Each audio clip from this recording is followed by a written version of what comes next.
Parang ang laki niya mga sis. Pero okay na siya. Pamasok na naman. Dumi na ng talampakan, no? Halatang gamit na. Hello, hello! Good day mga sisi!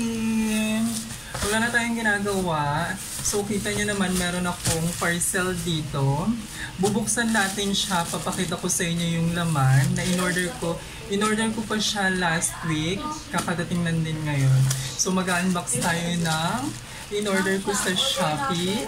Pakita ko sa inyo mga sis. Buksan na muna natin siya sa plastic mga sis. In-order ko to, yung tsinelas, sandals ko pong paso. Kasi yung mga pamasok ko na tsinelas, tignan nyo naman, lumang-luma na. Nagagamit pa naman siya pero parang gusto ko na siyang palitan. Ako kasi, hindi ako yung nagpapalit agad kahit kung hindi pa siya masyadong sira. Ito, nag-order ako ng isa. Itatry lang natin kung maganda. Ang ganda ng packaging mo. With box na siya. Ayan, meron din siyang papel sa loob. Charan! Oh. Ito pala, talampakan palang ganda na oh. Ang ganda ng quality.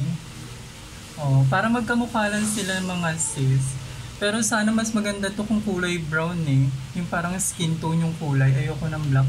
Pero okay na siya. Pamasok lang naman. Ang ganda nito, size 10.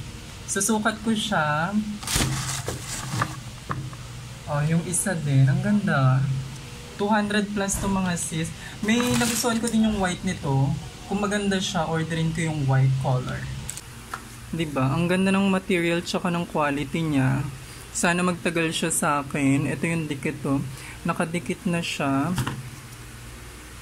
Ang cute. Sa Shopee ko lang yan na order mga sis. Susukat ko lang siya. Ayan na. Oh, ay, parang ang laki. Parang ang laki niya, be. Sakto lang ba? Ha? Joanna? Parang ang laki niya mga sis. Pangit ba? Medyo nalalakihan ako. Size 10, dapat pala size 9 lang. Pero carry na no, hindi naman siguro mapapansin. Ang ganda din niya. Orderin ko na lang yung white nito na size 9. Try natin yung size 9 baka mag-fit sa paa natin. Malaki kasi siya dito. Ayoko kasi yung medyo maluwag pa dito. Pero okay na to. Maganda na din naman. Order kayo sa Shopee mga sis. Kung gusto niyo yung mga pang-aurahan na tsinelas. Para mapalitan natin yung tsinelas natin. Kasi luma na siya. Maganda din kasi itong sinusuot ko. Bala ko nga ulit mag-order ulit ako ng 3 kulay eh. Itong gamit ko, matagal ko na din to siyang ginagamit. Halos 1 taon na ata. Dumi na ng talampakan. No? Halatang gamit na siya. Kaya mapapalitan na natin yan. 3 kulay yung meron akong ganyan. Beige, brown, tsaka white. Nag-order ako ng iba-ibang kulay pag gusto ko yung ano sa akin. Kung maganda sa akin. Dumi pa oh.